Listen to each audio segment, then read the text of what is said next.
హైదరాబాద్ ఉమ్మడి రాజధానిగా అసాధ్యం న్యాయపరంగా, అయితే చట్టపరంగా మాత్రమే జరగాల. అయితే చంద్రబాబు అధికారంలోకి వస్తే సాధ్యం కాదు. జగన్ అధికారంలోకి వస్తే అప్పీల్ చేస్తే ఇంకొక 5 ఏళ్ళన్నా పొడిగించవచ్చు. ఎందుకంటే ఇంకా ఇక్కడ క్లారిటీ రాలేదు కాబట్టి.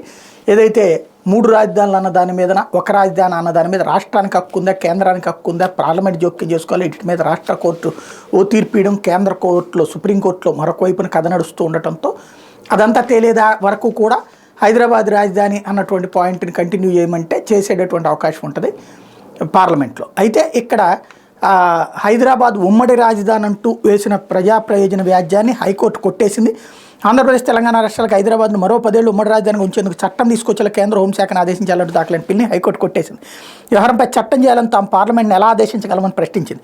తమకు కొన్ని పరిమితులు ఉంటాయని, ఆదేశాలు ఇవ్వడం పిల్లి వేసినంత సులువు కాదని వ్యాఖ్యానించింది.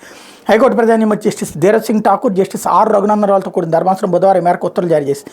ఏపీ విభజన చట్టంలో నిబంధనలు అనుసరించి 2 రాష్ట్రాల మధ్య ఇంకా అప్పులు, ఆస్తులు, కంపెనీలు, కార్పొరేషన్ల విభజన ప్రక్రియ పూర్తి కాలేదని, ఈ నేపథ్యంలో హైదరాబాద్ని మరో 10 ఏళ్లు ఉమ్మడి రాజధానిగా ఉంచాలని కోరుతూ ఇబ్రహీంపట్నానికి చెందిన ప్రజా సంక్షేమ సేవా సంఘం కార్యదర్శి పొదిలి అనిల్ కుమార్ హైకోర్టులో వేసిన పిల్ బుధవారం విచారణకు వచ్చింది.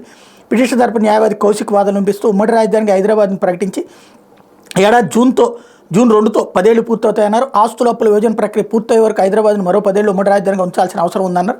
వ్యవహారంపై చట్టం చేసేలా తాము పార్లమెంట్ని ఏ విధంగా ఆదేశించగలమని ప్రశ్నిస్తూ ధర్మాసనం వ్యాజ్యాన్ని కొట్టేసింది.